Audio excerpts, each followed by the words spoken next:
let's zoom out a little bit and look at the bigger context and how an agency like Wesgro supports economic growth. Could you paint that picture for me? For this episode, I'm going to focus on the international aspects of what Wesgro does. We will touch on everything throughout the series, but I want to just bring in the international part. The question really is, why do we want to attract foreign investment and visitors, and why do we want to sell our goods in foreign markets? Let me start with exports, and I'm going to use a simple example, but hopefully it paints the picture. So if you are a business in a local economy and you are dependent on that economy, so let's say a national economy, you are going to sell your goods to the people in that country. So any economic situation, any, let's say, economic downturn, we all know what those are.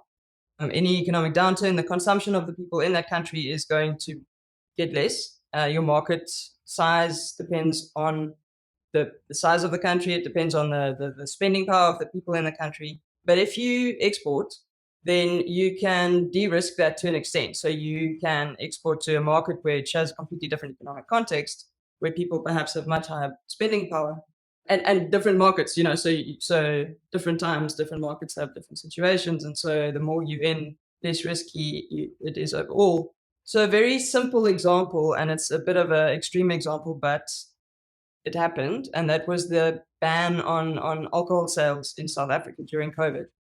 And that was just a good example of a situation in a local economy where you physically couldn't sell your product, and the only route to market was through exports in other countries. So hopefully this isn't something that will happen every day, but it was a good example of how exporting can elevate you out of your local situation. The benefit to a business to export is then obviously your scale. If you're exporting, the amount of people that buy your goods is much bigger. But at the same time, it's this de-risking of your business.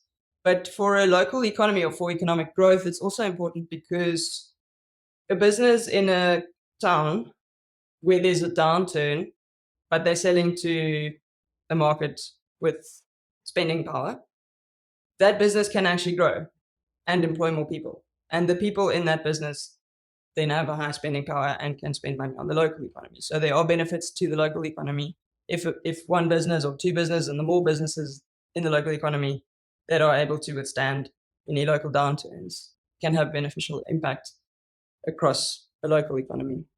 The amazing thing about technology is that you are increasingly able to sell your services. And so more and more professions, more and more people are able to, for instance, sit in Cape Town and provide a service to someone in London. This could be architects, software developers, administrators these days, even accountants, lawyers, financial services, animation. You seeing this benefit across more industries thanks to digitization and of the acceleration thereof through COVID almost.